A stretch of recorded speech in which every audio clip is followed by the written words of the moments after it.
Hello hi అండి, ఎలా ఉన్నారు? బాగున్నారా? ఈరోజు మీకు ఒక కొత్త రెసిపీ అనేది చూపిస్తుంది. కొత్తదే కాదండి, చాలా పాతది. నా చిన్నప్పుడైతే నేను చాలా ఇష్టంగా తినేదాన్ని. మా ఇంట్లో బాగా చేసేవాళ్ళు. కొబ్బరి చేశారు, నేను కొబ్బరితో చేస్తాను. కొబ్బరి ఉండాలండి, అది నేను చూపిస్తున్నాను. ఏం లేదండి, ఇది కొబ్బరి అనేది మనం ఒక పెద్ద కొబ్బరికాయ అనేది తీసుకొని దాన్ని మిక్సీలో వేసుకుంటే ఇలా పొడి అవుతుందండి. దాన్ని పక్కగా తీసేసుకొని ఇప్పుడు మనము ఆ కొబ్బరికి ఎంత కొబ్బరి అయితే ఉందో ఆ కొబ్బరికి సరిపడా నేనైతే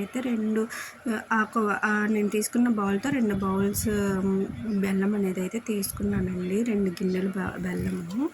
ఇప్పుడైతే నేను స్టవ్ మీద గిన్నె పెట్టి అందులో ఒక స్పూన్ ఆయిల్ అనేది వేసుకొని అందులో కొబ్బరి పొడి వేసుకొని ఒక 2 నిమిషాలు అనేది వేపుకోవాలండి. వేపుకొని పక్కకు పెట్టుకున్న తర్వాత ఇప్పుడు మనము బెల్లం అనేది తీసుకున్నాం కదండి, బెల్లం అనేది వేసుకోవాలి. ఫస్ట్ మీకు చూపించినప్పుడు నేను ఒక బౌల్ మాత్రమే వేసాను. నాకు కొబ్బరి వేసాక ఎందుకు సరిపోనట్టు అనిపిస్తే నేను ఇంకొక కప్పు అంటే ఒక కప్పు బెల్లం అనేది వేసేసుకున్నానండి. మళ్ళీ వేసుకొని దాన్ని కొంచెం వాటర్ అనేది కూడా యాడ్ చేసి నేను బాగా ఉడికించుకున్నాను. మనకి అలా అయితేనే కొబ్బరి అనేది దాంట్లో బాగా మిక్స్ అయ్యి బాగుంటుందండి. ఇప్పుడు నేను బెల్లం అనేది వేసేసి ఇందులో కొద్దిగా వాటర్ వేసేసాను. బెల్లం కరిగేంత వరకు మనం కరిగించుకోవాలి.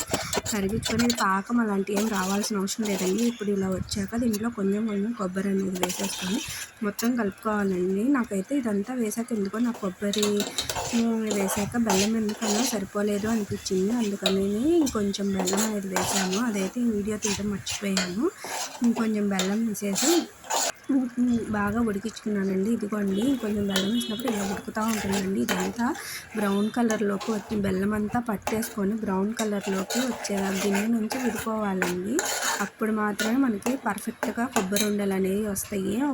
కొంచెం మీడియం ఫ్లేమ్లో పెట్టుకొని ఇదంతా బాగా ఉడికించుకున్న తర్వాత చూసారండి మనకి ఎలా వచ్చిందో. ఇప్పుడు ఇందులో కొంచెం నెయ్యి ఒక 2 స్పూన్ల నెయ్యి, ఒక స్పూన్ ఇలాచీ పౌడర్ అనేది వేసేసుకొని బాగా కలుపుకొని పక్కన ఇంకో ప్లేట్కి నెయ్యి అనేది రాసి పక్కకు పెట్టుకోవాలండి. పక్కకు పెట్టుకొని ఇప్పుడు మనము చేసుకున్న కొబ్బరి లడ్డు ఇదిని దీంట్లో ప్లేట్లోకి వేసేసి ఇలా ఆరబెట్టుకోవాలండి. మీకు ఇష్టమైతే ఇలానే ఉంచేసుకొని ముక్కలుగా కట్ చేసుకోవచ్చు. నేనేమో ఉండలు అయితే చుట్టేసానండి. ఇలా ఉండలు అనేది చుట్టాలండి. కొంచెం వేడి అనేది తగ్గాక ఉండలు చుడితే బాగా వస్తాయండి. చాలా అంటే చాలా టేస్ట్గా ఉంటుంది. చాలా సింపుల్గా తొందరగా కూడా అయిపోతుందండి. ఇది ఒక 15 మినిట్స్లోనే అయిపోతుందండి.